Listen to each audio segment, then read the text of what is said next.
21. LFM, l'invité du 6-9. C'est sûrement la cave la plus connue de Lausanne et sa région. La cave du Bleu Lézard a dévoilé sa programmation pour les 2 premiers mois de l'année. Que va-t-il se passer? Réponse avec Gilles Wenger. Salut Gilles. Salut Evan, bonjour tout le monde. Personnellement, alors ça fait des années que tu côtoies ce club, d'abord en tant que fêtard, ensuite comme DJ avant de devenir directeur artistique des lieux. Qu'est-ce qui te plaît tant à la cave du Bleu depuis si longtemps? Son âme, son histoire, et puis ce truc indescriptible qu'il y a dans parfois des endroits qui sont chargés, je sais pas, d'histoire ou des fois d'histoire personnelle, mais aussi d'histoire culturelle qui ont marqué un endroit. Et voilà, il y a quelque chose, on se sent à la maison là-bas. Et moi je le pense, mais d'autres personnes le disent aussi, heureusement. C'est pas juste un ressenti personnel. Et à quoi ressemblera ce lieu sous ta direction artistique ? Je vais pas réinventer la roue. J'ai même été invité à la reprendre pour redonner un petit peu quelque chose de son historique. C'est-à-dire un lieu où, déjà peut-être pour ceux qui n'ont jamais mis les pieds, il faut savoir que c'est au sous-sol du restaurant du Bleu Lézard à Lausanne, pas loin du pont Bessières. C'est une cave donc vraiment en pierre, c'est-à-dire qu'il y a des âmes et il y a environ 200 places dedans, donc c'est intimiste et je crois que c'est ça sa force. Si on parle vraiment de la partie concert, moi j'ai vraiment eu des frissons sur beaucoup de concerts que j'ai vécu là-bas, des frissons avec des artistes qui après coup on voit tout d'un coup sur une scène d'un festival et puis voilà, on a ce petit privilège de se dire, moi je l'ai découvert dans un lieu intimiste, dans un lieu où il se passe des choses. On peut citer Selassou, Azafa Vidan et d'autres que j'ai plus en tête du coup, mais voilà, c'est ça cet endroit, c'est qu'il y a de l'intimité et on va pas pouvoir l'avoir dans toutes les salles de concert. Donc on garde les concerts justement et puis on continue à mettre en avant les artistes suisses. Énormément, parce que les artistes qui débutent ne peuvent malheureusement pas remplir encore des grandes salles, mais il faut qu'ils fassent leurs armes, il faut qu'ils puissent se faire connaître, se faire découvrir, et une salle de 200 places, c'est l'occasion, et on reçoit énormément de messages, de mails, de groupes, et c'est presque rassurant, des fois même des gymnasiens qui veulent absolument organiser leur premier concert à la cave. Alors on fait un peu des choix et puis on essaye d'offrir quelque chose qui va vraiment de la pure découverte, soit quasiment le premier concert, à d'autres artistes qui ont déjà quelques années au compteur, qui sont confirmés, mais qu'on est heureux de venir voir justement de très près, parce que qu'on est devant la scène, on est à quelques centimètres des chanteurs et des chanteuses. Dans l'idée, il y aura des thématiques. Chaque soir, on va pouvoir retrouver par exemple le mercredi, il y aura de l'humour, mais pas que. C'est ça, le mercredi, on va dire, est un peu le soir du divertissement. Il y a de l'humour avec le Swiss Comedy Club, qui était le premier comedy club en Suisse, juste après un petit peu que Jamel avait lancé les choses à Paris.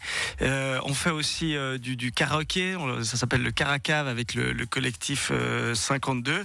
Et puis, il y a des jams. Ça, c'est aussi un rendez-vous historique à la cave du Bleu Lézard. C'est la scène ouverte pour tous les gens qui aiment jouer de la musique.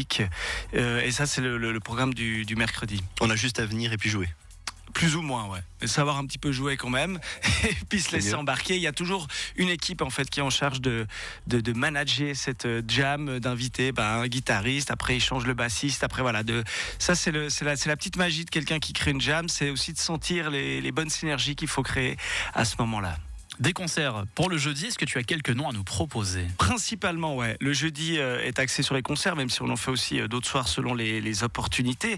Si on parle juste de cette semaine, je vous parlais de jeunes groupes qui sont des découvertes et qui ont envie de démarrer. Ce jeudi, il y a Incense et Sandokai. Ce vendredi, il y a Sknel. Et puis, si on va un petit peu plus loin dans le programme, on va dire un petit peu nos têtes d'affiche de ces 2 premiers mois. C'est en février. Il y a Mark Kelly, qui doit être un nom qui doit dire un petit peu quelque chose à tout le monde, une voix folk soul. Il vient d'Angleterre, mais il est en Suisse depuis des années. Une de ses grandes passions, c'était de jouer sur les bords du quai de Montreux, comme ça, à pieds nus. Très important pour lui, donc c'est un personnage. Il a d'ailleurs son caractère, mais voilà, c'est vraiment un artiste avec un majuscule. Lui, il jouera le jeudi 22 février, et puis notre dernier concert, vraiment tout dernier du mois de février, c'est Marine. Est-ce que j'ai besoin de la présenter sur LFM? Non, on la connaît passablement bien ici. Vous la connaissez bien. Marine, la sœur de Bastian Baker, qui a sorti des nouveaux titres, qui a 11 studios d'ailleurs ces jours, et qui vient avec Diane. C'est un artiste suisse-allemand qui fait un carton suisse-allemande. Elle m'a dit il faut absolument que la Suisse romande le découvre. Donc en fait cette date, je crois qu'elle était venue en parler même sur LFM. Elle n'avait pas pu encore donner de date parce qu'on attendait que ça joue pour Diane, parce qu'elle m'a dit je veux absolument le faire découvrir.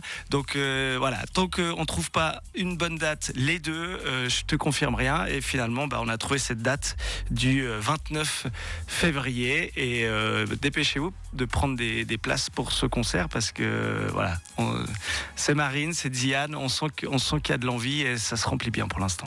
Diane, d'ailleurs, qu'on avait reçu ici pour un showcase dans la matinale. En quelques mots, quel programme allons-nous retrouver les week-ends? Du clubbing toujours? Du clubbing et du clubbing all style, comme on pourrait l'appeler, ou commercial. Voilà, il y a pas de prétention là autour. Et on vient danser. Il y a une volonté, voilà, il y a une volonté que les gens ne se posent pas forcément de questions. Ils savent qu'au Bleu Lézard, c'est la fête, c'est ouvert, c'est pas élitiste. Ça met de bonne humeur et ça permet juste de se lâcher. Et le week-end, en plus, le clubbing, c'est gratuit. Donc venez, on vous attend. On a même de la K-pop au programme pour les amateurs de musique sud-coréenne. Et puis demain également, si on monte d'un étage et on va au Bleu Lézard, il y a toujours cette tradition séculaire au restaurant, les fameuses soirées du mardi. Ouais, les soirées messages du mardi, ça aussi, c'est des indétrônables qui existent depuis presque la création du Bleu Lézard. C'est à l'heure de Tinder, en plus de toutes ces applications, on remarque qu'il y a une petite excitation d'être à table, de voir les gens autour de nous, de pouvoir leur envoyer des messages. On ne sait pas qui c'est qui nous a écrit, sauf si la personne a vraiment envie de dire je suis à telle table, etc. Et au-delà peut-être de vraiment créer toujours des couples, je crois que l'exercice en fait, la petite excitation d'être sur place, d'écrire à quelqu'un, on ne sait pas qui, de répondre, de jouer un petit peu, ça fait aussi travailler le cerveau et je crois que ça libère un petit peu du quotidien et ça fait du bien. Ouais.